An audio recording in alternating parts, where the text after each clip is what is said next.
Hi guys, we're in my kitchen today for this recipe is going to be Downeast, Maine pumpkin bread. I actually got this recipe from allrecipes.com with just a couple of Little Miss V tweaks that I like to add my own personal flair to. Audrey is going to be my assistant in the kitchen today.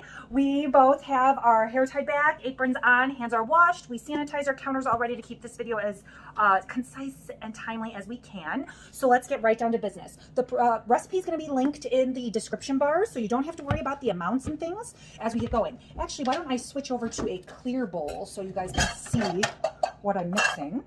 Yeah. So hopefully this will be big enough. I don't know.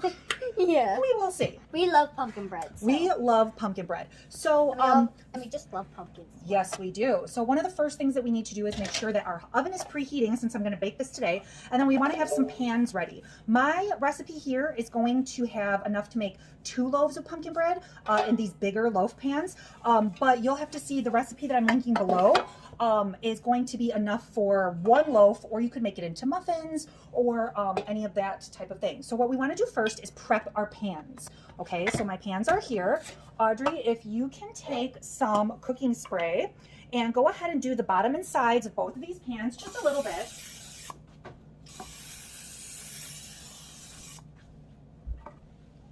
It smells like bacon. Mm-hmm. Okay, we might be running out of pan. That's okay. I've got another can here. I'll go ahead and do this one. You can throw that one away. There's still stuff left in it. Nah, it's pretty much a dud. Almost? A little bit. Yeah, it's almost gone. Okay, so it tells us in the recipe, this is why it's super important to read your whole recipe before you start, that you want to have your pans greased and floured. And so I use some Pam spray. If you don't have Pam spray at home, you could use a little butter. And the way that I do this is I sprinkle a little bit of flour. The measurement doesn't matter. What I'm trying to do is just kind of tap this around and let it coat where that cooking spray was. Okay, and if there's some extra in there that isn't sticking, I'll just go ahead and then tap that over the garbage. How's yours looking, Audrey? It's a little hard sometimes to do. Just kind of tap that bottom. Quick question. Mm-hmm. Why do we put flour in the pans? I know this. I just want them to know. The flour is going to help the pumpkin bread release from the sides of the pan even easier than just having it greased with Pam spray. It's like when you're putting something on the counter. Like when you're making dough, what you do is you first put down some flour, rub it around kind of, and then start kneading the dough. That's right. Okay, so our prepared pans are over here. We've got our oven preheating, and now I've got a bowl here, and I've got all my ingredients already out and ready to go. What I want to do is start out with some of my wet ingredients. So the first thing I'm going to put in the bowl is the pumpkin puree. And again, with 2 loaves that I'm making, I'm going to use this whole 15-ounce can. Now, this is not the pumpkin pie mix that comes in the bigger cans. This is just pumpkin puree, so there's no flavoring to it. There's no sugar in it. It's just 100% pure pumpkin. So that's in there. Okay, Audrey, the next thing we need to do is pop in our 4 eggs. Why don't you go ahead and throw that in there? Do I just pop? You just pour them in. Okay, I don't need to worry about the yolk or anything? Nope, they can just go straight in. There you go. Awesome job. And then we are going to put our 1 cup of vegetable oil. You can pour that in. I used canola oil. I like a lighter vegetable oil that doesn't have much flavor. So a darker olive oil is not necessarily what I like to use in this. I like to use like kind of a light all-purpose vegetable oil. All right, and then canola oil. That's right. And then the recipe doesn't tell us to do this, but I like to add a little bit of vanilla. That smells so good. I know, this is one of Audrey's favorite things. Is this what we're gonna? Yep, we're gonna put a teaspoon of vanilla in. So why don't you hold it over the bowl so that we don't spill. Well, we probably will spill. There you go. Not. Oh, you didn't spill. You're good at this. Well, I've been doing this for a while. Can I pour it in? Yep, you can pour it in. All right, so our liquid ingredients are in there. And I'm gonna have Audrey start stirring it. This is kind of a little tool that I have at home. You could use a whisk, you could use a spatula, it doesn't matter. We just want to be able to integrate those egg yolks. So Audrey, why don't you start giving this a stir while I start measuring the sugar and adding it in. Now remember, this is pure pumpkin that we added. Nothing in here has any sweetener in it. So we need to add 3 cups of white sugar, which seems like a lot, but for 2 loaves of bread, that's what we need for some of this sweetness, okay? Our breads like this are more cake-like than they are like bread. So there's 1, 2. Oh my God, the sugar just keeps coming. 3. It's a lot of sugar, isn't it? Mm-hmm. but it's gonna make it more delicious. It's gonna make it really delicious. It kind of looks like snow right now. It does. You guys can't see the... Okay, babe, can I take over for a second while Sure. you start to add in? I'm gonna have you add in some of our other spices as I'm stirring, okay? Like the cinnamon?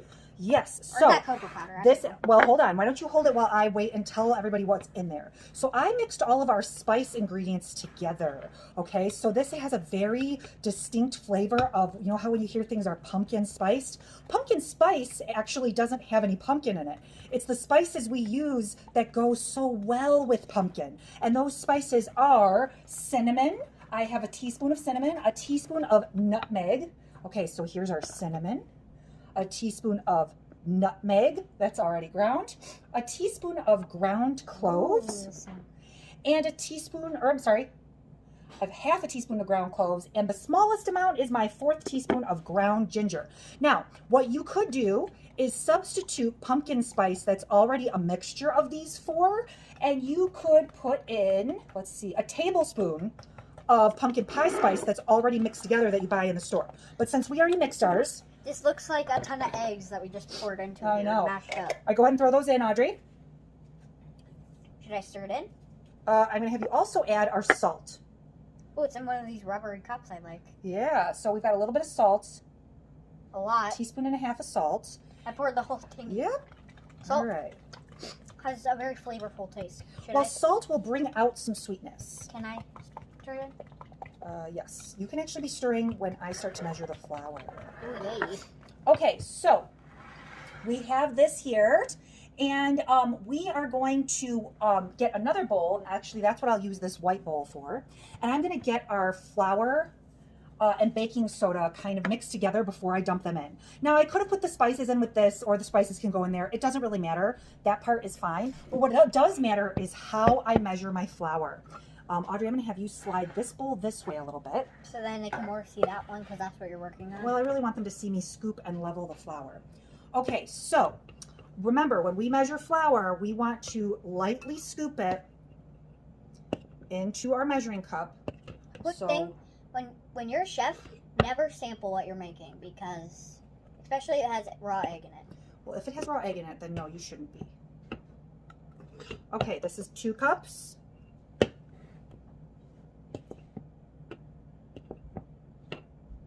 3 cups, and can I have this one here? 1/2 cup.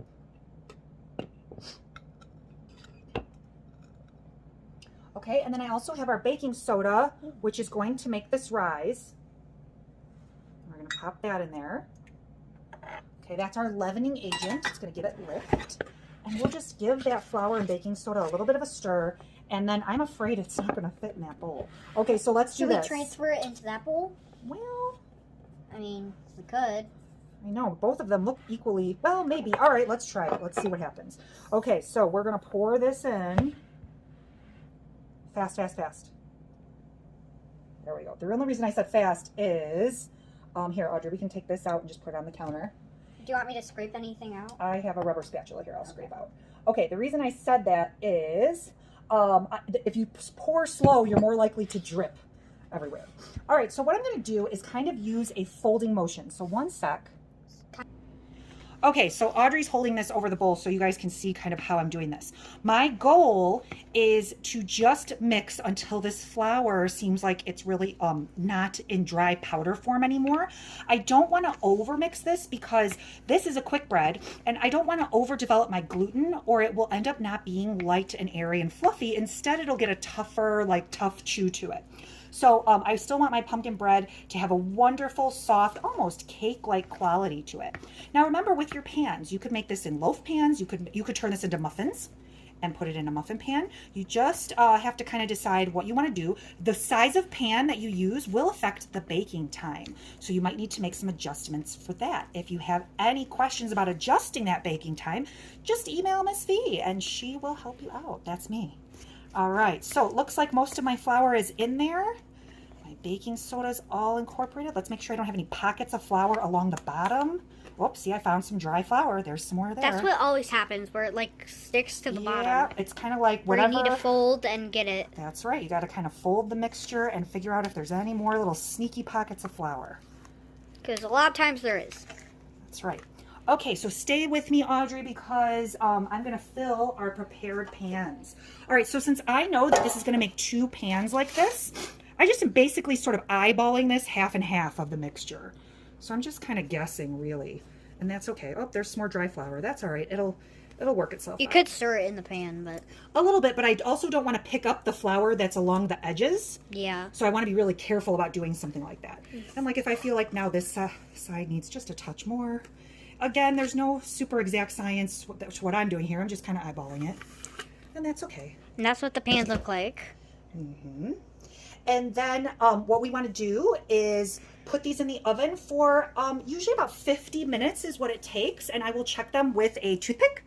And we'll come back and show you how do we know if they're done. You can hit stop.